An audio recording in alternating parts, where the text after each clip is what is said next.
Се бара решение за над 500 вработени во Лукойл Македонија по одлуката овој голем енергетски гигант да го продаде имотот надвор од границите на Русија по санкциите за нафта на САД, тврди првиот регулатор во земјава Бислимовски.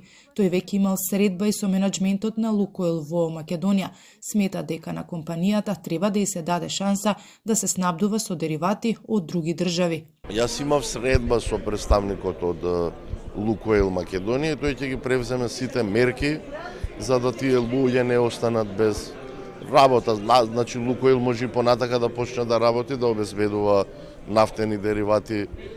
До сега во најголем дел обезбедувал од Бугарија, може да обезбедува и од други земји, така да во тој дел треба да дадеме шанса понатака Лукойл и да продолжи да работи. Не мора да се снабдува со деривати произведени од руски рафинери. Проблемот со Лукойл се искомплицира откако швајцарската компанија Гунвер се откажа од понудата за купување на имотот на Лукойл во странство. Сега се бара нов купувач. Остануваат уште 10 дена да се најде решение за судбината на компанијата, затоа што на 21 месецов стапуваат на сила санкциите од САД.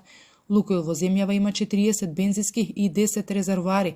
Од пред известно време на бензинските станици не може да се плаќа со картичките на Виза и Дайнерс. Уште еден проблем за кој надлежните во земјава се надеваат на решение е тоа што од 1 јануари извозните македонски компании ќе треба да плаќаат јагленородна такса која ќе ги поскапи домашните производи кои се пласираат надвор. Се уште се чека одговор дали можеби ќе се пролонгира овој рок, затоа што отстранувањето на јагленот од производството е тежок процес не само за кај нас, туку и за некои поразвиени земји. Имплементацијата на две многу важни одредби, поготово втората за ЦБАМ, почнува од 1.1.2026. И тука ќе треба многу внимание да се посвети, за да може многу добро да се процени колку е тоа што ќе треба да се земе како обврска и како да се известат и подготват македонските компании за таквата имплементација.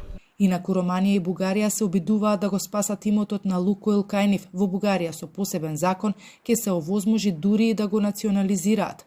Според информациите во медиумите пак, Романија, каде Лукойл има исто така рафинерија, најверојатно ќе бара пролонгирање на санкциите, додека национализацијата ќе биде нивниот последен чекор.